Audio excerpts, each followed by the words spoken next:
October 22nd, 1850. Dear Bones, I am myself again, although weak, after 36 hours of unconsciousness. Myself again. What a grim and bitter joke. I shall never be myself again, never. I have come face to face with an insanity and a horror beyond the limits of human expression. And the end is not yet. If it were not for Cal, I believe I should end my life this minute.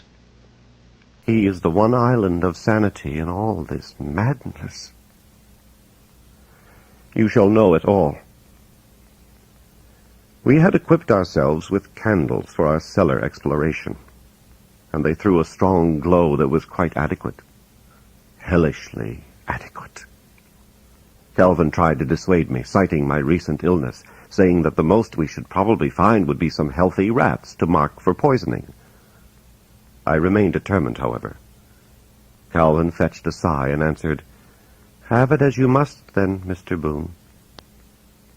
The entrance to the cellar is by means of a trap in the kitchen floor, which Cal assures me he has since stoutly boarded over, and we raised it only with a great deal of straining and lifting. A fetid, overpowering smell came up out of the darkness, not unlike that which pervaded the deserted town across the Royal River. The candle I held shed its glow on a steeply slanting flight of stairs leading down into darkness. They were in a terrible state of repair. In one place, an entire riser missing, leaving only a black hole. And it was easy enough to see how the unfortunate Marcella might have come to her end there. "Be careful, Mr. Boone," Cal said.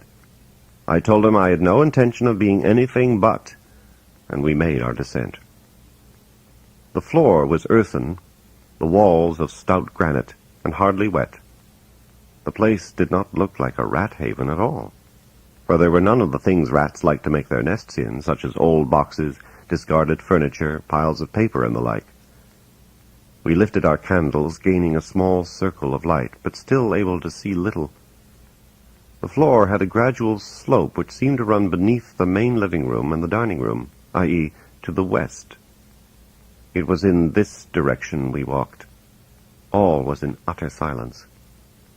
The stench in the air grew steadily stronger, and the dark about us seemed to press like wool, as if jealous of the light which had temporarily deposed it after so many years of undisputed dominion. At the far end, the granite walls gave way to a polished wood which seemed totally black and without reflective properties. Here the cellar ended, leaving what seemed to be an alcove off the main chamber. It was positioned at an angle which made inspection impossible without stepping around the corner. Calvin and I did so. It was as if a rotten specter of this dwelling's sinister past had risen before us. A single chair stood in this alcove, and above it, fastened from a hook in one of the stout overhead beams, was a decayed noose of hemp. "And it was here that he hung himself," Cal muttered. "God!" "Yes, with the corpse of his daughter lying at the foot of the stairs behind him." Cal began to speak. Then I saw his eyes jerk to a spot behind me. Then his words became a scream. How, Bones, can I describe the sight which fell upon our eyes? How can I tell you of the hideous tenants within our walls? The far wall swung back, and from that darkness a face leered, a face with eyes as ebon as the Styx itself. Its mouth yawned in a toothless, agonized grin. One yellow, rotted hand stretched itself out to us. It made a hideous mewling sound and took a shambling step forward. The light from my candle fell upon it, and I saw the livid rope burn about its neck. And from beyond it, something else moved, something I shall dream of until the day when all dreams cease. A girl with a pallid, moldering face and a corpse grin. A girl whose head lolled at a lunatic angle. They wanted us. I know it. And I know they would have drawn us into the darkness and made us their own, had I not thrown my candle directly at the thing in the partition and followed it with the chair beneath the noose. After that, all is confused darkness. My mind has drawn the curtain. I awoke, as I have said, in my room, with Cal at my side. If I could leave, I should fly from this house of horror with my nightdress flapping at my heels. But I cannot. I have become a pawn in a deeper, darker drama. Do not ask how I know. I only do.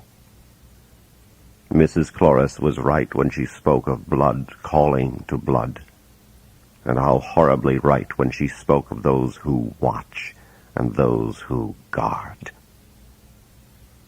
I fear that I have wakened a force which has slept in the tenebrous village of Salem's Lot for half a century. A force which has slain my ancestors and taken them in unholy bondage as Nosferatu, the undead. But I have greater fears than these, Bones, but I still see only in part. If I knew, if I only knew all. Charles. Postscriptum. And of course I write this only for myself. We are isolated from preachers' corners. I daren't carry my taint there to post this, and Calvin will not leave me. Perhaps, if God is good, this will reach you in some manner. From the Pocket Journal of Calvin McCann. October 23rd, 1850. He is stronger today. We talked briefly of the apparitions in the cellar, agreed they were neither hallucinations or of an ectoplasmic origin, but real. Does Mr. Boone suspect, as I do, that they have gone? Perhaps. The noises are still, yet all is ominous, yet o'ercast with a dark pall. It seems we wait in the deceptive eye of the storm. Have found a packet of papers in an upstairs bedroom lying in the bottom drawer of an old roll-top desk. Some correspondence and receipted bills lead me to believe the room was Robert Boone's. Yet the most interesting document is a few jottings on the back of an advertisement for gentlemen's beaver hats. At the top is writ, "Blessed are the meek." Below, the following apparent nonsense is writ, "Bakej derm statsik, elm soerare shamded." I believe 'tis the key of the locked and coded book in the library. The cipher above is certainly a rustic one, used in the War of Independence, known as the fence rail.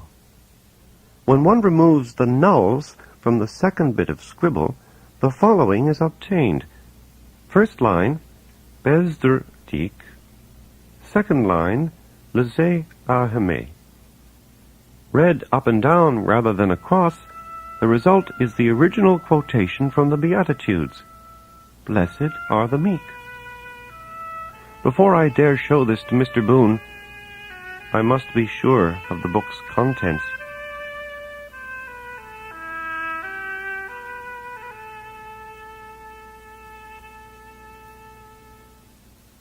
October 24th, 1850. Dear Bones, an amazing occurrence.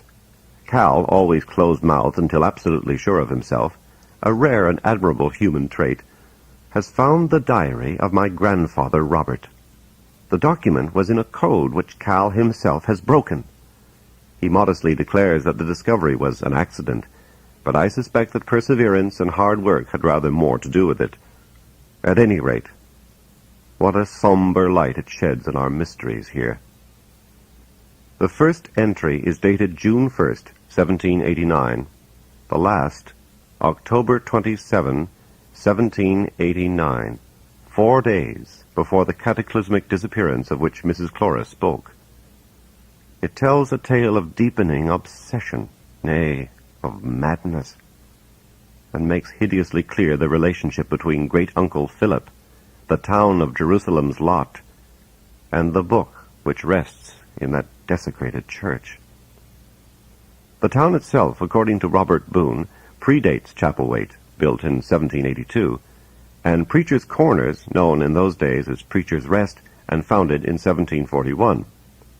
It was founded by a splinter group of the Puritan faith in 1710, a sect headed by a dour religious fanatic named James Boone. What a start that name gave me. That this Boone bore relation to my family can hardly be doubted, I believe.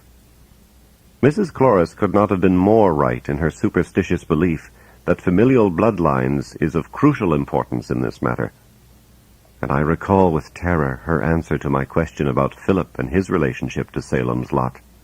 "Blood relation," said she, and I fear that it is so. The town became a settled community built around the church where Boone preached, or held court. My grandfather intimates that he also held commerce with any number of ladies from the town, assuring them that this was God's way and will. As a result, the town became an anomaly, which could only have existed in those isolated and queer days when belief in witches and the virgin birth existed hand in hand. An interbred, rather degenerate religious village controlled by a half-mad preacher whose twin gospels were the Bible and de Gouge's sinister demon dwellings. A community in which rites of exorcism were held regularly. A community of incest and the insanity and physical defects which so often accompany that sin. I suspect, and believe Robert Boone must have also, that one of Boone's bastard offspring must have left or have been spirited away from Jerusalem's lot to seek his fortune to the south, and thus founded our present lineage.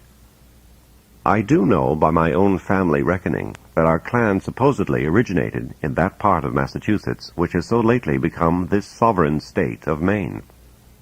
My great-grandfather, Kenneth Boone, became a rich man as a result of the then flourishing fur trade. It was his money, increased by time and wise investment, which built this ancestral home long after his death in 1763. His sons, Philip and Robert, built Chapelwaite. "Blood calls to blood," Mrs. Cloris said. Could it be that Kenneth was born of James Boone, fled the madness of his father and his father's town, only to have his sons, all unknowing, build the Boone home not 2 miles from the Boone beginnings? If 'tis true, does it not seem that some huge and invisible hand has guided us?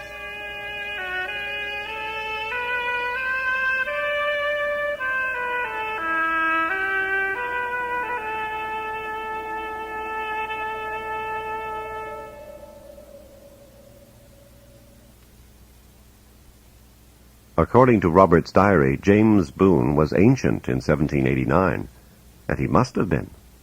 Granting him an age of 25 in the year of the town's founding, he would have been 104, a prodigious age. The following is quoted direct from Robert Boone's diary.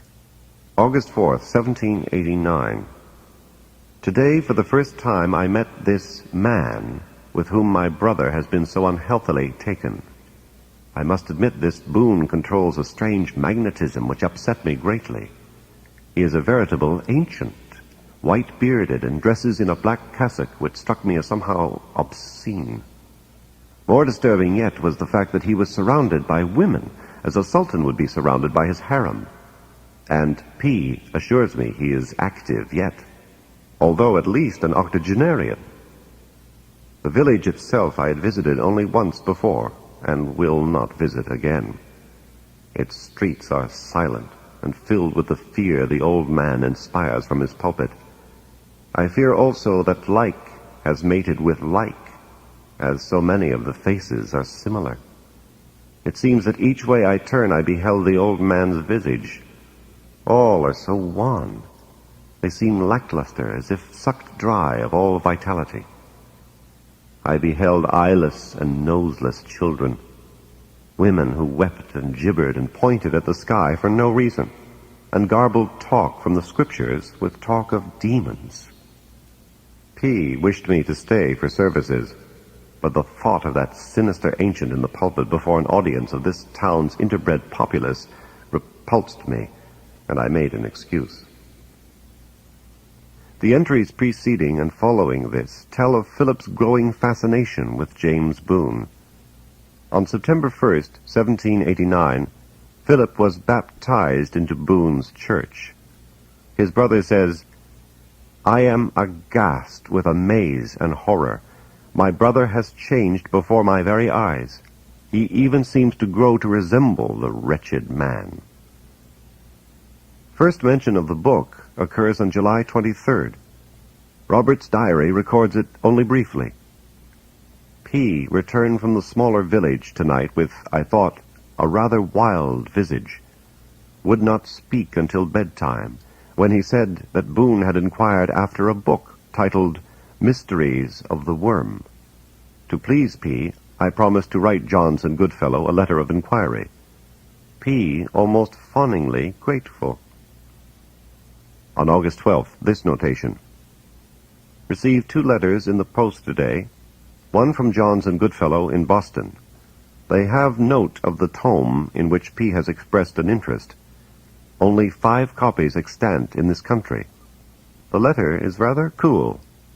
Odd, indeed. Have known Henry Goodfellow for years. August 13th. P., insanely excited by Goodfellow's letter, refuses to say why. He would only say that Boone is exceedingly anxious to obtain a copy. Cannot think why, since by the title it seems only a harmless gardening treatise. Am worried for Philip. He grows stranger to me, daily. I wish now we had not returned to Chapelwaite. The summer is hot, oppressive, and filled with omens. There are only 2 further mentions of the infamous book in Robert's diary. He seems not to have realized the true importance of it, even at the end. From the entry of September 4th. I have petitioned Goodfellow to act as P.'s agent in the matter of the purchase, although my better judgment cries against it. What use to demur? Has he not his own money? Should I refuse? And in return I have extracted a promise from Philip to recant this noisome baptism. Yet he is so hectic, nearly feverish. I do not trust him. I am hopelessly at sea in this matter. Finally, September 16th. The book arrived today with a note from Goodfellow saying he wishes no more of my trade. P. was excited to an unnatural degree, all but snatched the book from my hands. It is written in bastard Latin and a runic script of which I can read nothing. The thing seemed almost warm to the touch and to vibrate in my hands as if it contained a huge power. I reminded P. of his promise to recant, and he only laughed in an ugly, crazed fashion and waved that book in my face, crying over and over again, "We have it, we have it. The worm, the secret of the worm." He is now fled, I suppose, to his mad benefactor, and I have not seen him more this day. Of the book there is no more, but I have made certain deductions which seem at least probable. First, that this book was, as Mrs. Cloris has said, the subject of the falling out between Robert and Philip. Second, that it is a repository of unholy incantation, possibly of Druidic origin. Many of the Druidic blood rituals were preserved in print by the Roman conquerors of Britain in the name of scholarship, and many of these infernal cookbooks are among the world's forbidden literature. Third, that Boone and Philip intended to use the book for their own ends. Perhaps in some twisted way they intended good, but I do not believe it. I believe they had long before bound themselves over to whatever faceless powers exist beyond the rim of the universe, powers which may exist beyond the very fabric of time. The last entries of Robert Boone's diary lend a dim glow of approbation to these speculations, and I allow them to speak for themselves. October 26, 1789. A terrific babble in preachers' corners today. Frawley, the blacksmith, seized my arm and demanded to know what your brother and that mad Antichrist are into up there. Goody Randall claims there have been signs in the sky of great impending disaster.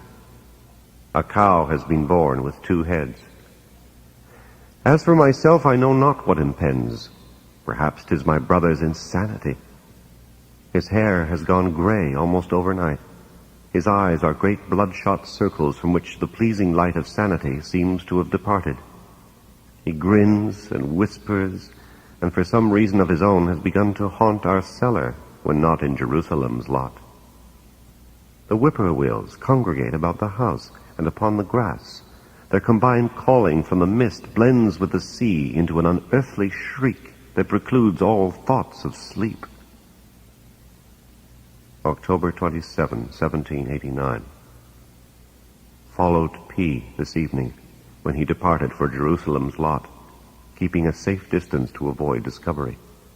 The cursed whippoorwills flocked through the woods, filling all with a deathly psychopompotic chant. I dared not cross the bridge, the town all dark except for the church, which was litten with a ghastly red glare that seemed to transform the high peaked windows into the eyes of the inferno. Voices rose and fell in a devil's litany, sometimes laughing, sometimes sobbing.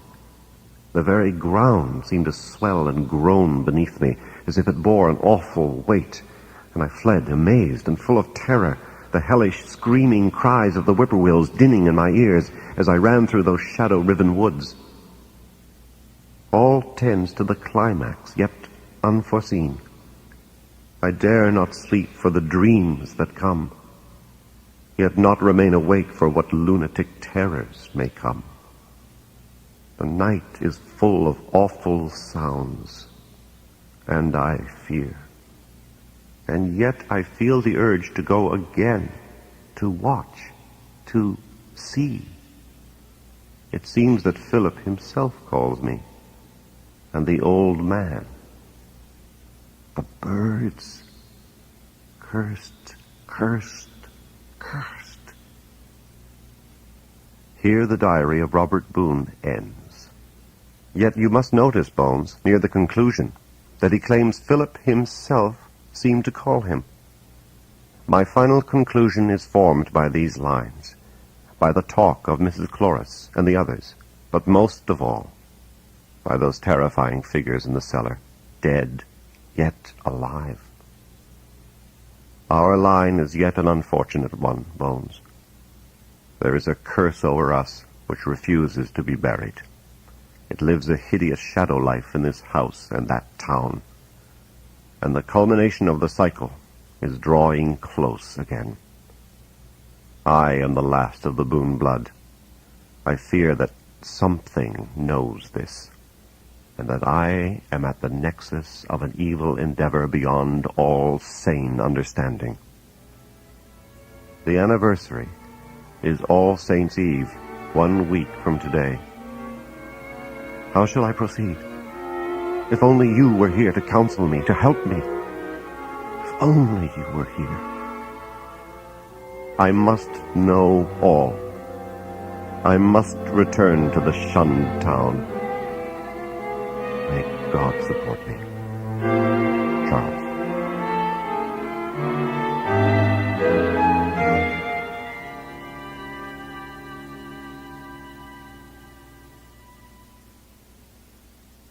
From the Pocket Journal of Calvin McCann. October 25th, 1850. Mr. Boone has slept nearly all this day. His face is pallid and much thinner. I fear recurrence of his fever is inevitable. While refreshing his water carafe, I caught sight of 2 unmailed letters to Mr. Granson in Florida. He plans to return to Jerusalem's lot. 'Twill be the killing of him if I allow it. Dare I steal away to Preacher's Corners and hire a buggy? I must. And yet what if he wakes? If I should return and find him gone? The noises have begun in our walls again. Thank God he still sleeps. My mind shudders from the import of this. Later. I brought him his dinner on a tray. He plans on rising later, and despite his evasions, I know what he plans. Yet I go to Preacher's Corners. Several of the sleeping powders prescribed to him during his late illness remained with my things. He drank one with his tea, all unknowing. He sleeps again. To leave him with the things that shamble behind our walls terrifies me. To let him continue even one more day within these walls terrifies me even more greatly. I have locked him in. God grant he should still be there, safe and sleeping, when I return with the buggy. Still later. Stoned me! Stoned me! Like a wild and rabid dog! Monsters and fiends! These that call themselves men! We are prisoners here. The birds, the whippoorwills, have begun to gather.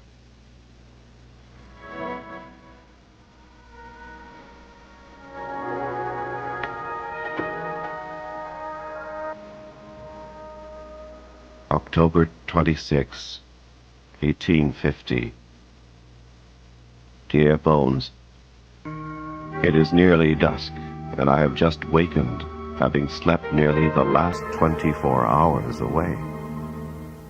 Although Cal has said nothing, I suspect he put a sleeping powder in my tea, having gleaned my intentions.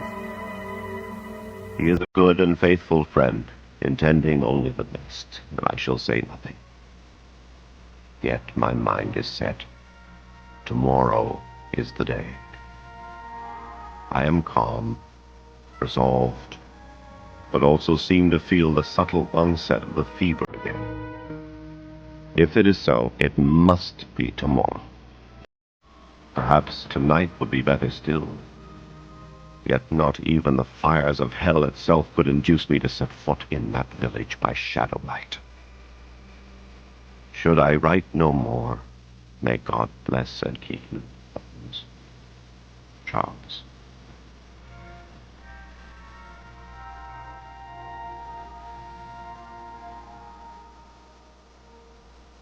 Postscriptum. The birds have set up their cry, and the horrible shuffling sounds have begun again. Cal does not think I hear, but I do.